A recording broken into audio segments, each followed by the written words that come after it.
please avoid open water. I can't really talk about what I do. It's not that it's classified or anything, but it's definitely a specialized field. And the last thing I need is for someone I know to read this and report it to my bosses, which they almost certainly would do. What we do, we have to be really mentally on our game, because if we're not, a lot of things can go wrong really quickly. And a lot of money can be lost. A lot of your money, frankly. Since your taxes are going toward funding the things I need to do my job. What I can tell you is what I do involves me being out on the open oceans for long periods of time in a very small submersible that is capable of going down a very, very long way. It sounds a lot more exciting than it is, I can promise you that. But it is an interesting job, to say the least. Although it's a lot more cramped in there than you'd ever believe. This is not a job for the claustrophobic. It's also not a job for people that are easily scared or prone to any kind of panic. I'm a level-headed guy. I don't scare easily. And I'm pretty small. So I was sort of uniquely suited for this work. I really enjoy it, actually. The only thing I don't enjoy is what I want to talk to you guys about. Or rather, give you a heads up about. We started noticing them about a year ago, when I was doing some research at a pretty shallow depth, all things considering. At first we thought it was just some kind of weird camera anomaly, because the pressure really messes with things down here. We have a camera mounted on a little arm that extends from the sub. There's a few arms that do different things, but the one with the camera is important because that's how we can record things like sulfur lakes near volcanoes, which is something we didn't know existed until recently. But as I mentioned, the pressure can really take a toll on the equipment, and glitches are to be expected. But this particular problem, we were noticing it happening with a good amount of frequency, and it was almost always when we got below a very specific depth. It would start out small, and it was pretty easy to write it off or work around it. But eventually it would grow, and it would make shapes. Really interesting ones. Ones that made it really difficult to pinpoint that it was something physical happening. I'm not really sure there are words for the shapes we'd see, because offhand I don't know that there are any. Irregular polygons is the closest we came, always with straight sides and right angles, which, again, made it hard to determine that it was a real event. The first time it popped up, I was taking some water samples near a hydrothermal vent, because we wanted to know what kind of minerals were popping out of it. I noticed that there was a dark spot on the right side of the camera's view, so I adjusted the lens, and it went away for a little while. But eventually it came back, bigger, and I asked the surface if they were seeing it, which they were. It floated around, not coming too close to the arm of the sub, or the vent, but it stayed in the general vicinity. I was down there for a while, and it stuck with me the whole time.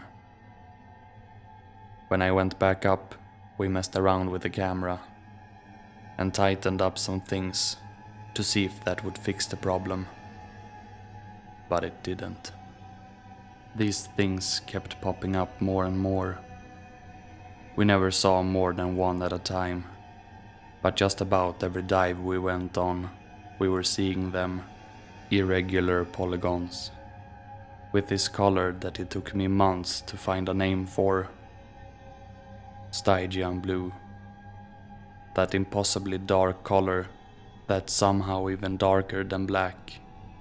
When we figured out that they were really there, which took us quite a bit of time, the only thing we could figure out was that there were some kind of weird sea life that we hadn't seen before. Of course we were reporting this stuff, and when we were able to prove that they were physically there by moving the arms of the sub in front of them, we ended up getting a grant to study them a bit more. And that's when we started seeing what they could really do. Now at this point, when we got the grant, we'd never been able to go near one, because when we tried, they'd move away. Again, that was one of the things that helped us figure out that the things were aware. Not necessarily intelligent, but at least somewhat aware of their surroundings. But because we couldn't get near them, we couldn't tell how big they were, what they were made of, or why they were so impossibly dark. That was something that really perplexed us. What were these things made of that was so impossibly dark? We started doing night dives to see if maybe they were bioluminescent. They weren't, but somehow we could still see them. They were so dark that they stood out from the background. If you've learned anything about the ocean, you know that there's a point where absolutely no light can penetrate. We went down that far, turned off all our running lights, and we could still see them. We had no idea what they were reflecting, if anything, but we could still see them. Always one at a time, always a different shape, and they were always completely alone. That was something one of the guys on the surface pointed out. We never saw any kind of other life go anywhere near these things. Before we started doing night dives, we'd stick to the shallower areas, where we'd see a lot of life near the vents. But whenever these things came around, anything else in the general area would clear out. It seemed that these things were predators, because the prey fish and other small creatures got the hell out of there fast. But for the longest time, we never saw them eat. It took us a while, but eventually we figured out how to get near them. The trick we found was to kill the running lights and let the sub basically go dead in the water. The only things we'd leave running were the absolute bare bones. The things we couldn't turn off for any reason. Once we did that, they'd come closer. The first one that did, it was a fascinating shape, like a square, with little triangles cut out of it in arbitrary places, all right angles, with no other form. It came up to the sub and circled it a few times, and we agreed that it was checking us out. It paused in front of the camera at one point, and we got some amazing shots of it. At that distance, we could see that whatever it was, it had almost no density. It never turned its back on us, because the positioning of the cutouts didn't change. No matter what angle we viewed it from, it always looked the same. When we attempted to touch it with one of the arms, it took off. Not terribly fast, but at a good enough clip that we realized it had to have some kind of propulsion. What that was, we still don't know. They are sensitive to electricity, I think, but they got bolder the more we went down there with them. And they started to follow us as they realized we weren't a threat. We started referring to them as polys, because we didn't know what else to call them. We started playing little games with them, we'd have them follow us to the surface, where we'd move the sub around and have them chase us. We got really fond of them, even though we didn't know what they were. We didn't have a clue, but they seemed to pose no threat to us or anything else. They were almost cute. On a mid-afternoon dive, a school of baitfish came through the area while we were interacting with one of the pollies. The school went around us, but a few fish got separated and passed right by us. As we watched, one of the fish broke off from the rest and swam very calmly right up to the polly. It almost seemed like it was lured to it by something, and the second it hit the surface of the polly, something happened. The polly gained density. That's the only way I can describe it. The fish fell into the polly, and in a fraction of a second, it was crushed by some unbelievably great force into nothing. The only thing I've ever seen like it is the footage of a crab being sucked into a millimeter wide crack of a pipe.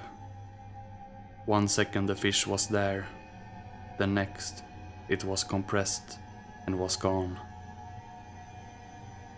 Needless to say, we were both intrigued and alarmed. Looking back on it, I'm sure this was a deliberate display of what the polly was capable of doing. Things began to go downhill from there. Several physicists were called to help us, because we all agreed that whatever had taken place was way beyond anything we'd ever seen. No one could explain the footage we'd shot. There was a lot of talk of some kind of weapon, that it was something man-made. I'm not sure if we failed to notice it before, or if we were allowed to see it, but the pollies started popping up everywhere, and much more frequently. When we dove to the sea floor, we'd find them laying flat on the sand, capturing and crushing whatever got near them. They'd float by us in the water, never coming close, but always staying within sight range. And they began to get bigger. Soon, we were seeing pollies bigger than the sub, bigger than seals, bigger than some species of whales. The variety and sizes were endless, never the same. People on the project started getting scared. The pollies never attacked us, but we began to get the sense that we were being surrounded. There were so many. We were losing count of how many we were seeing. They were devouring the bait we'd bring down, opening themselves up and crushing the things inside them in fractions of a second. We started bringing rocks coated with a frozen layer of chum to see what would happen. The pollies crushed them with no problem. We tried the same experiment with steel, concrete, a very small piece of industrial grade diamond. Everything we threw into them, they crushed. The last night of the project, there was an accident. As the sub was lowered into the water, a member of the crew got too close to one of the lines and they got snagged. On the camera feed, we watched them hit the water. Another crew member threw a life ring down and I moved the sub away as quickly as I could. As I did this, the camera arm moved, and the screen was filled with that color, that impossible Stygian blue. The polly, which was twice the size of the sub, rushed up from below me and headed straight for the crew member. who didn't see it coming. I radioed the surface to get him up, to get him out of the water, but in the fraction of a second it took to do that, the polly touched him. I watched his leg fall into the polly, where it swung, as if suspended in air, and in a fraction of a second, it was gone. The stump of his leg was wrinkled, like the end of a sausage. I don't even know that he had time to feel it, before the polly took him in up to the chest. It crushed him, and from the surface I could hear people screaming. I didn't see his face, but from what I gather, the force was so great that in the instant the polly crushed him, what remained of his lungs was forced up out his mouth. The pressure must have been immense, all of his remaining blood and tissue rocketing up into his throat, blasting out of the sinus cavities into the brain. I have to believe he was killed instantly. The rest of him collapsed down into the polly, and in a split of a second I saw his head. I saw the scalp was split open at the top, and then he was gone, and the polly sank back down until I couldn't see it anymore. We haven't been allowed to dive anymore since then. We're heading back to the mainland, where we'll probably be debriefed.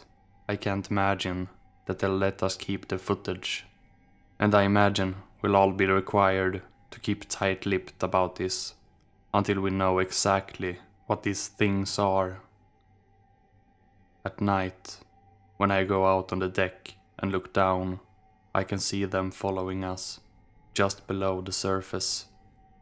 It's amazing how clearly they stand out from the water. I would never have known that there could be anything darker than the ocean at night.